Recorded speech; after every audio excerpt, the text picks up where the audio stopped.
সংগ্রামী যৌথ মঞ্চের ডাকে চাকরি প্রার্থীদের একটা আহ্বান পেয়েছিলাম। এখানে অনেকে চক্ষুশূল হয়ে গেছেন, অনেক গোয়েন্দা হয়তো আমাদের উপরে আর চোখে তাকাচ্ছেন যে তোরা আবার এখানে চলে এসেছিস, কিন্তু আমরা যাব, আমরা হকের দাবি আমাদের হয়ে যারা কথা বলবে আমরা তাদের সাথে গলার আওয়াজ মেলাবো। সঙ্গে তোমরা কি আছো? সবাই শোনা যাচ্ছে না? সবাই কি আমাদের পাশে দাঁড়াবে? আমাদের হকের দাবি আদায় করতে তোমরা কি আমাদের পাশে আছো? সবাই কি আমরা একসাথে লড়াই করব? 2009 আজকে 2024 সাল। কালকে হাইকোর্টের অর্ডারে কয়েকজন মৃত ব্যক্তির নামে অ্যাপয়েন্টমেন্ট লেটার গেছে। কথাটা বলতাম না, 83 সালে পরীক্ষা দিয়েছিল, হাইকোর্টে মামলা চলছিল, রায় জিতেছে। এমন অযোগ্য সব সরকারি আধিকারিক, অযোগ্য চেয়ারম্যানের অযোগ্য সব আধিকারিক যারা মৃত ব্যক্তিকে যারা অবসর নিয়ে ফেলেছেন তাদের নামে অ্যাপয়েন্টমেন্ট লেটার পাঠিয়ে দিচ্ছে। আমাদের জীবন থেকেও 14টা বছর কেড়ে নিয়েছে। 2009 পরীক্ষা দিয়েছি মেধার ভিত্তিতে, এখনো পর্যন্ত যোগ্য চেয়ারম্যান, একটা যোগ্য প্যানেলিস্ট বিপিএসসির দেওয়ালে টাঙাতে পারলেন না ডায়মন্ড হারবারে।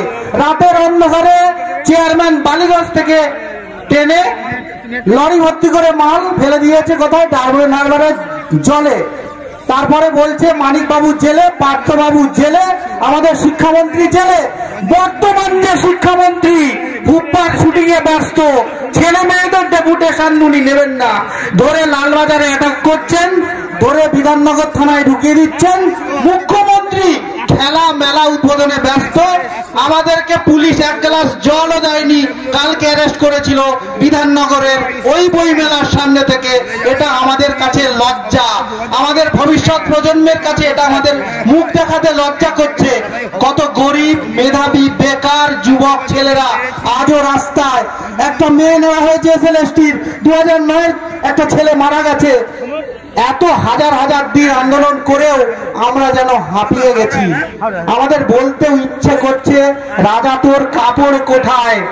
রবীন্দ্রনাথের ভাষায়, রাজা তোর কাপড় কোথায়? বিচারের বাণী নীরবে নিভৃতে কাঁদে।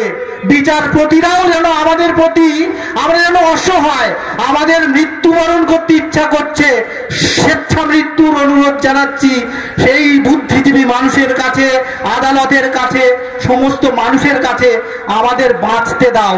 আমি দীর্ঘায়িত করব না, যতক্ষণ দেহ আছে প্রাণ প্রাণপণে পৃথিবীর সর্বজঞ্জাল নবজাতকের কাছে দৃঢ় অঙ্গীকার।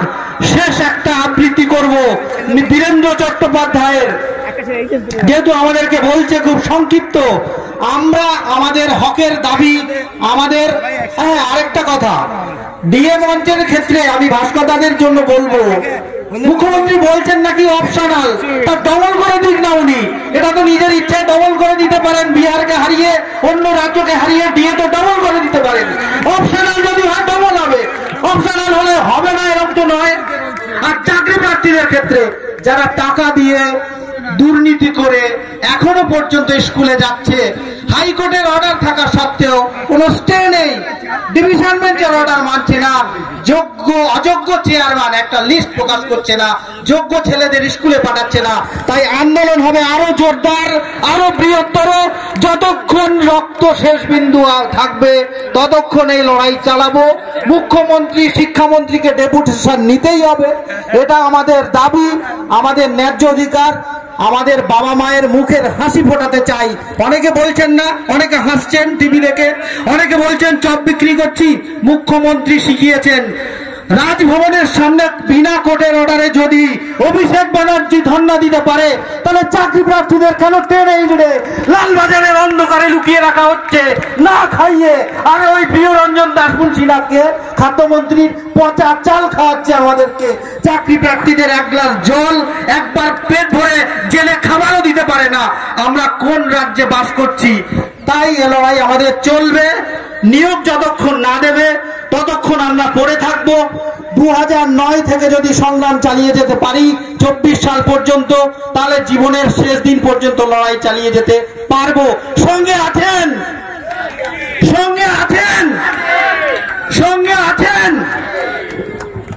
একটা 2 মিনিটের আবৃত্তি করব দাদার কাছে অনুরোধ নিয়ে।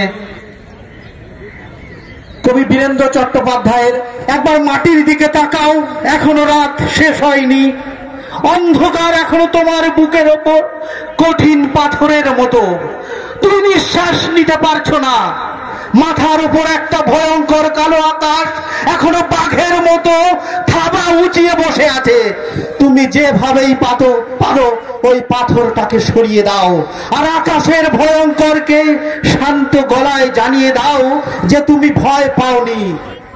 মাটি তো আগুনের মতো হবেই যদি তুমি ফসল ফলাতে না জানো, যদি তুমি বৃষ্টি আনার মন্ত্র ভুলে যাও, তোমার স্বদেশ তাহলে মরুভূমি। যে মানুষ গান গাইতে জানে না, যখন প্রলয় আসে সে বোবা ও অন্ধ হয়ে যায়। তাই তুমি মাটির দিকে তাকাও, সে প্রতীক্ষা করছে, তুমি মানুষের হাত ধরো, সে কিছু বলতে চায়। আমাদের হকের দাবি আমরা চাই, এ লড়াই চলছে, চলবে, আমৃত্যু চলবে। অনেক ধন্যবাদ। আমাদের মধ্যে উপস্থিত হয়েছেন মাননীয় সজল ঘোষ মহাশয়, উনি কলকাতা কর্পোরেশনের কাউন্সিলর। আমরা সংগ্রামী যৌথ মঞ্চের পক্ষ থেকে ওনাকে অনেক ধন্যবাদ জানাই। উনি কিন্তু আমাদের সাথে প্রথম থেকেই আছেন, প্রতিটা আন্দোলনেই আমরা ওনাকে পাই। অনেক ধন্যবাদ। আমি একটু চলে যাব রাজকুমার দা, যে বলা যেতে পারে প্রতিটা রাত যখন আমরা কেউ থাকি না তখন হয়তো রাজকুমার দা থাকেন। বাড়ি ছেড়ে এই মানুষটিও 1 মাস পরে রিটায়ার